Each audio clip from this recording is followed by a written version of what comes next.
It's going good. How would you assess your performance the last 2 days and how you kind of rebounded today? Yeah.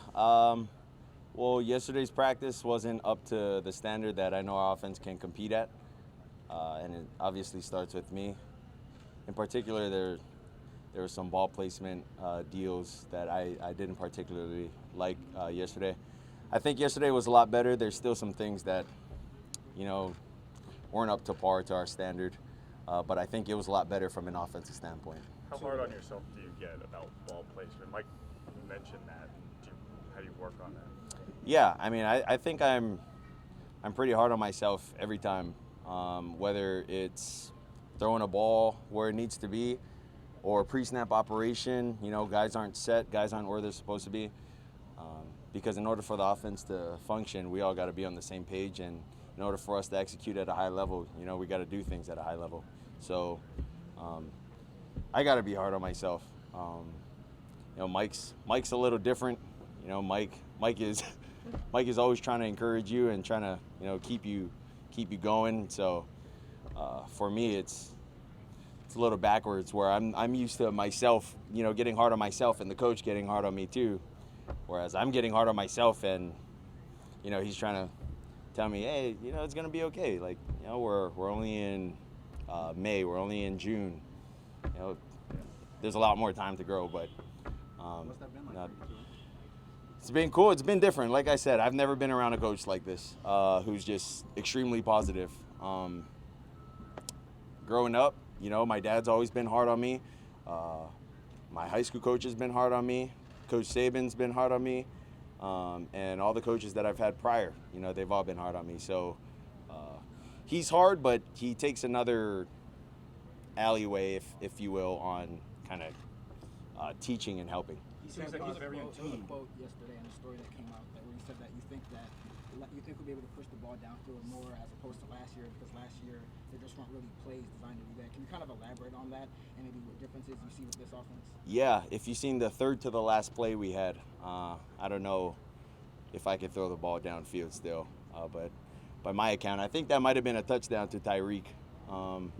If not, then we scored 2 plays after that to Tyreek. So, however you want to write down any of that to social media or whatever outlets you guys are with, you do so. Can you talk about your timing overall with Tyreek, and is there a play outside of that stuck out today that you think you guys shows your timing? Yeah, well, I mean, it's pretty cool having a guy like Tyreek, but you have other guys that are, extremely talented, very fast as well, that kind of help out with Tyreek being open. You have Waddle, you have, Gesicki. So everyone has to cover every part of the field, and, I mean, it should be a lot easier to get these guys the ball. Although, playing against our defense, it's still good stuff. Back to Coach, it seems like he's very in tune with a lot of things with this team, from him wearing hoodies and sweatshirts and sweating out here, Yeah. so he can mimic that. And then even the music, that he lets you guys pick music by being the player of the day. Yeah. Let's talk about that, him just being an in tune guy. Yeah, swaggy. That's what I got to say about Coach Mike. I call him Mystic Mac. Just like Conor McGregor, this dude, he loves to predict stuff. So call him Mystic Mac. But the respect that he has in the locker room is tremendous. The guys love him. I heard you earlier about the narrative about the arm strength. What do you think about that? That every time somebody talks about you, it's you can't throw. Yeah, well, like I said, all the bad news I hear from Ann. Ann tells me, hey, I don't know if you heard about this, but they say that. I'm like, Ann, why would you want to bring that up to me? But she brings it up just so I'm aware with the questions that you guys are going to ask me. For me, it's just zone that out. I mean, we come out to practice. Everyone else, Twitter warriors, keyboard warriors, whatever you want to call them, they're not out here practicing with us working hard. So I don't know if you guys recorded that last one to Tyreek, but Well, we're not allowed to film that. I don't know about you, but that looked like money. Tua, you said in that interview that Daniel mentioned that improving your strength to be able to put more on your downfield passing was an emphasis this offseason. How much was that? How critical was that for you as a goal this offseason? Yeah, I wouldn't say I put the most emphasis on my downfield throws. This offseason, just because learning the offense was kind of the biggest thing. Getting guys set, motions, landmarks with receivers, timing. I think it works out better that way. Whereas if guys are where they're supposed to be, pushing it down the field, it's not something we're forcing. It's something that's, there. Oh, Did you get down on said that yourself? you found your voice here. He seems that you found your. It's obvious you found your voice. You feel that way right now at this point. Well, I would say I've shown glimpses of coming out my shell with Coach, but yeah, I can be myself. That's all I can say. So it's not that you get down on yourself, but you have been practice player, and you've gotten to wear that orange jersey. Some of the guys said they could appreciate your music, and they said that you came out with some Hawaiian. Just talk about the flavor you brought to the music. Yes, well, I try to bring a mixture of flavors. I brought some Hawaiian music. I brought some Isley Brothers. I brought some, let's see, because I had Return of the Mac. Who sings that again? If you guys say the name, I promise you I'll. Oh yes. Heck yeah! All right, so we got it right there. We also had some Casey and the Sunshine Band. No, sorry. Hey, Kodak. Old soul. But we did have some Bee Gees. We had some Shaggy. We had some Shaggy. We had some country. But yeah, I would say I love the flavor, the palette of music that I hold. Tua, you talked earlier about having coaches in your past who were hard on you throughout the years. Different players, you like to talk about players having buttons to push and certain players respond to different things. Do you respond to people being hard on you or encouraging you better, do you think? Well, I think I've been playing football for so long to where the standard has been set for me at such a young age with the way my dad, has kind of coached me. And then even at the college setting, I was more afraid of what my dad would have to tell me after the game than Coach Saban. And it still is a little like that, in the NFL. But for me, it's just I have it embedded in my mind that regardless of how another coach feels about the way I practice or I play, I know what I'm capable of doing. What did it mean to you, a couple weeks ago when Tyreek Hill posted all the practice clips of the downfield passes that you were completing? He posted them? Yeah. Oh, I didn't know that. I personally didn't know that.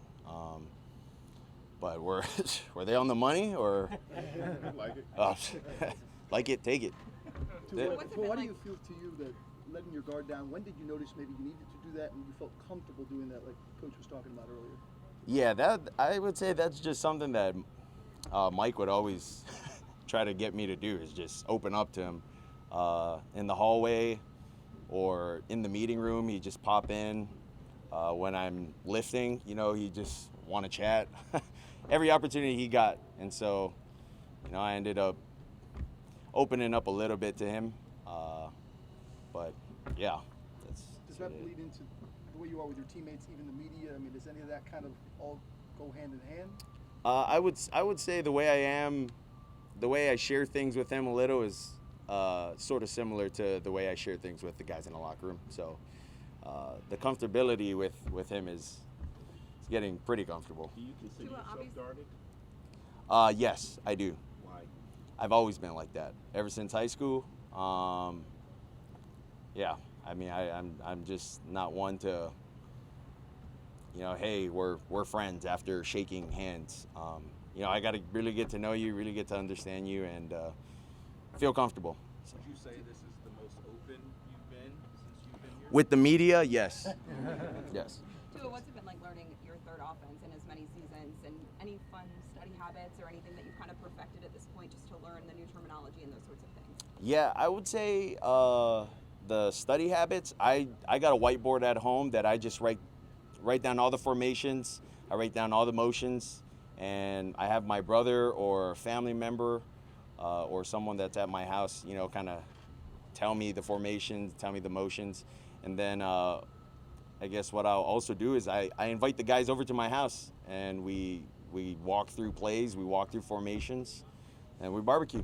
You give them snacks. That was my Food, yeah. The snacks don't work with them. Yeah. Tua, earlier you mentioned that the defense, you kind of smirked about how tough they can be to go against. How has that been for you going against those guys, and how does it help you kind of improve your game? It's really good. It's tough because they know what to expect a lot of the times with what we're running, whether it's a play pass, a run play, gap scheme run plays, down the field passing. So, third down has been tough for us against them just because of the variations of zero that our defense has and runs. But that's what you want. You want a challenge. Tua, when you a lot of talk about the downfield passing, but on the short and intermediate stuff, especially with how Mike likes for the guys to block up front, how does that change your passing lanes, especially when you're rolling out?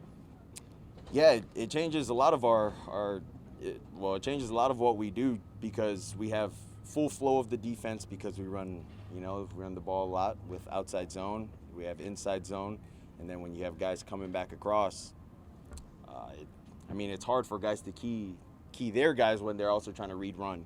So the throwing lanes coming backside, it looks good.